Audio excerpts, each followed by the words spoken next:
आणि CETचा ॲड्रेस होता Aurangabad Jalna tollways Nagwadi toll 431213 Jalna Aurangabad road Shendra MIDC Kumbhephal Maharashtra 430007 43.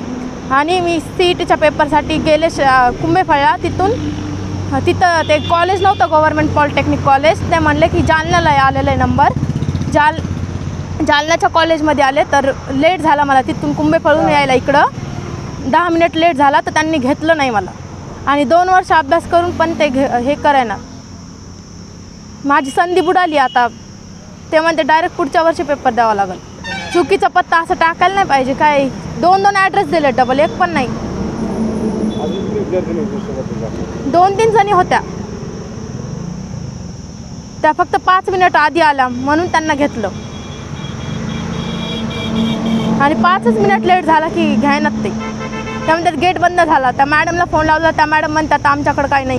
Kumbhephal Aurangabad येथील पत्ता त्या CETच्या ऑनलाईन तिकिटावर आल्यामुळं मी कुंभेफळला घेऊन गेलो. आणि तिथे गेल्यानंतर अशी माहिती मिळाली किंवा तांत्रिक अभियंता हे कॉलेज इथे नाही आहे, ते नागेवाडीला जावं लागेल. मग मी त्या विद्यार्थ्याला घेऊन परत इथं आलो तर थोडं 10 मिनटं लेट झालो. असा पत्ता यांनी चुकीचा देऊन कोणाची फसवणूक करायला नाही पाहिजे. MIDC शेंद्रा आणि कुंभेफळ महाराष्ट्र असं ऑनलाईनला नाव आलं तिच्या तिकिटावर. म्हणून मी कुंभेफळला गेल्यामुळं मला परत जालन्याला यायला वेळ झाला. आणि 10 मिनटाचा वेळ ती दरेकर मॅडम म्हणे नाही जमत नाही म्हणे. आता 2 वर्षाचा एवढा अभ्यास केलेला मुलीनं ते वाया गेला का नाही हे बघा. हे यांचं सत्य आहे.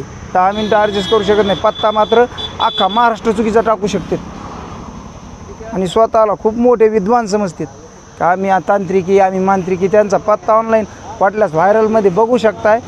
हा पत्ता आहे त्यांचा बारकाईनं बघू शकता तुम्ही. कुंभेफळ MIDC शेंद्रा.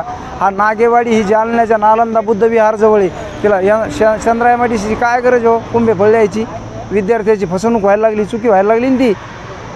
एवढा अभ्यास करून 12वीचे वर्ग शिकून MSc अभ्यास करून परीक्षेच्या वेळेस 10 मिनटं जर ती दरेकर मॅडम ॲडजस्ट करू शकत नाहीत मग पत्ता चुकीचा देऊ नये कोणी असो ते. मला काय दरेकर मॅडमशी माझं हे नाही व त्या काय माझे दुश्मन नाहीत. कोणाला असं चुकीचा पत्ता देऊ नये.